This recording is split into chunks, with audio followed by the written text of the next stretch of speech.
Breakfast అనగానే పంజాబ్ వెళ్తే బంగాళదుంప వేసి పరాటాలు వేస్తారు. ఇంకా వేరే ఉత్తరప్రదేశ్ అక్కడికి వెళ్తే బంగాళదుంపని కొంచెం గ్రేవీ లాగా చేసుకొని వాటితోటి పూరీలతో తినేస్తూ ఉంటారు. మరి మన దగ్గరకు వచ్చామనుకోండి చౌకగా ఉంటుందని కొంచెం ఉప్మా వేసేసి పెట్టేస్తూ ఉంటారు. అలాగే రకరకాలు. అయితే ఈరోజు మనం అంటే మన సౌత్ ఇండియాలో మరోటి ఇడ్లీ దోశ ఏది పెట్టినా సాంబార్ పెట్టేస్తారు. దాంట్లో ములక్కాడేస్తే భలే టేస్టీగా ఉంటుంది. మరి మనం వీళ్ళిద్దరు కలిసినప్పుడు వీళ్ళే కాకుండా వేరే రుచులను కూడా తీసుకొస్తారు. మీరు అమెరికా సైడ్ వెళ్ళారనుకోండి ఎక్కడైనా ఆమ్లెట్ పొద్దున గుడ్డు ఏదో ఒక రూపంలో బ్రేక్ఫాస్ట్లో కనిపిస్తుంది. మరి ఈ గుడ్డు ఉడకబెట్టేటప్పుడు కూడా ఒకటి వచ్చేసింది. ఏంటి ఇది పొట్టు రావట్లేదు అని. సో పొట్టు రాకపోతే ఏం చేయొచ్చు? ఉడకపెట్టగానే మనం మన ఇళ్లలో గాజు గ్లాస్ తీసుకోకండి, ప్లాస్టిక్ కంటైనర్ ఉంటుంది కదా, అది తీసుకొని అందులో గుడ్డు ఉడికిపోయింది, అందులో కొన్ని నీళ్లు పోసేసి ఎక్కువద్దు దాన్ని మూత పెట్టేసి గిలగిలా కొట్టేద్దాం. మనం చక్కగా ఇలా నీళ్ళేసి ఇలా అంటే ఆ పొట్టు విరిగిపోయి మనకి గుడ్డు బయటికి వచ్చేస్తుంది. సో చూడండి పర్ఫెక్ట్ గుడ్డు. సో మరి గుడ్డు చక్కగా బాయిల్ అయిన తర్వాత మనం చూద్దాం ఏంటి సౌత్ ఇండియా నార్త్ ఇండియా అన్నీ కలిపిన టేస్ట్ రావాలంటే ఫస్ట్ టేస్టీ ఫుడ్ కావాలి అంటే మనం న్యాచురల్ రిఫైన్డ్ సన్ఫ్లవర్ ఆయిల్ వేసి మరి రసంలా కావాలని ఒకరు కూరలా కావాలని ఒకరు. సో ఫస్ట్ రసంలా మనం స్టార్ట్ చేసేద్దాం. నూనె వేడెక్కిన తర్వాత కొంచెం ఆవాలు కంటే జస్ట్ జీలకర్ర వేసి, ఎందుకంటే కాంప్రమైజ్ అయినప్పుడు కొన్ని గాయపోయిపోతాయి కొన్ని ఉండవు. ఇందులో జీలకర్ర తాలింపు, కరివేపాకు లేకపోతే మాత్రం మన సౌత్ ఇండియన్స్ ఊరుకోరు.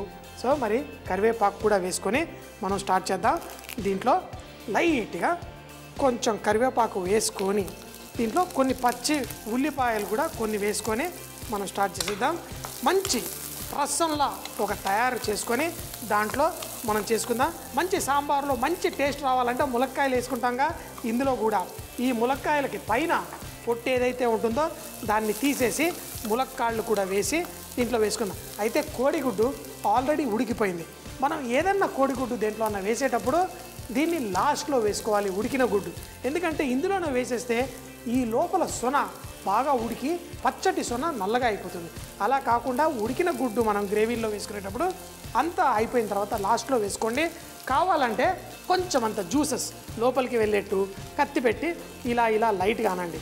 యూజువల్గా నాకు తెలిసి 5 స్టార్ హోటల్లో మేము ఎప్పుడైనా కానీ గ్రేవీల్లో వేసేటప్పుడు కోడిగుడ్డుని లైట్గా పెనంలో ఇలా నూనె వేసి కొంచెం ఉప్పు కారం వేసి దాన్ని కాల్చి వేస్తాం. దాంతో టేస్ట్ కూడా కొంచెం బాగుంటుంది. ఇందులో కొంచెం పసుపు కూడా మనం వేసేసుకుందాం. వేసి చిటికెడంతా ఉప్పు కూడా వేసుకుందాం. వేసేసి ఇప్పుడు వీటిని చక్కగా కొంచెం వేగనిద్దాం. ఏదైనా కానీ రసీలా అంటే రసంలా జ్యూసీగా ఉండే ఈ బంగాళదుంప మనం పూరీలతోట చపాతీలతోట దేంతో తిందాం అనేది తర్వాత ఆలోచిద్దాం. కానీ ముందైతే ఇందులో కొన్ని పచ్చిమిరపకాయలు టమాటాలు కూడా వేసేసుకుందాం. పచ్చిమిరపకాయలు ఘాటుగా ఉన్నప్పుడు మనం కారపొడి వేసుకోము, కానీ ఇవి చక్కగా క్యారెట్లా ఉన్నాయి, ఇవి కూడా ఇందులో వేసేసుకుందాం. వేసి అలాగే టమాటాలు కూడా చక్కగా వాష్ చేసుకోండి. టమాటాలు వేసేసి వీటిని కూడా సన్నగా కట్ చేసేసుకుందాం. మార్కెట్లో అప్పుడప్పుడేమో బాగా ఖరీదు ఉంటాయి, ఒక సంవత్సరం మరో సంవత్సరం ఏమో బాగా ఎక్కువ వచ్చి ఇటీవల రూపాయికి కిలో టమాటాలు అమ్ముతుంటే నాకే కళ్ళల్లో నీళ్ళు వచ్చినాయి. మరి పండించిన రైతుకి ఎంత కష్టంగా ఉంటుందో. మరి ఇందులో మనం నాకు తెలియనా సౌత్ తెలియనా అల్లం వెల్లుల్లి ముద్ద వేసుకుంటాం. మరి కూరల్లో మరీ ఎక్కువగా వేయకండి, మరీ ఎక్కువగా వేసుకుంటే కూడా మన టేస్ట్ తగ్గిపోతుంది. కొంచెం వేగిన తర్వాత ఇందులో టమాటాలు వేసి దీంట్లో నీళ్లు కూడా పోసేసి చక్కగా కుక్ చేసేసుకుందాం. ఆ మసాలాల్లోనే ధనియాల పొడి అలాగే కారపొడి కూడా వేసుకుంటే బాగుండేది.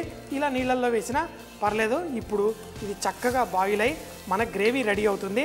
దాంట్లో బంగాళదుంప వేసేటప్పుడు బంగాళదుంపను తీసుకొని చక్కగా చిదిమిన బంగాళదుంప అంటే రసీలాలా ఉండాలి అంటే దీన్ని గ్రేట్ చేయొద్దు. ఒక్కొక్క ముక్క చూడండి కొన్నేమో సాఫ్ట్గా, కొన్నేమో పెద్దగా. ఇలా ఉడికిన బంగాళదుంపని చల్లారిన తర్వాత చేత్తో ఇలా చిరిమేస్తే బంగాళదుంప ఇలా రెడీ ఉంటుంది. దీన్ని ఇందులో వేసుకుందాం. మీరు కావాలంటే ఇందులో జీడిపప్పు అవన్నీ కూడా వేసుకోవచ్చు. ముందు ఇందులో వేసిన ములక్కాడ మనందరికీ నచ్చే టేస్ట్ వచ్చేదాకా చక్కగా ఉడకాలి. దాని రుచి అంతా ఈ రసంలోకి రావాలి. అప్పుడు బంగాళదుంప కోడిగుడ్డు వేసి తిని ఎంజాయ్ చేయాలి.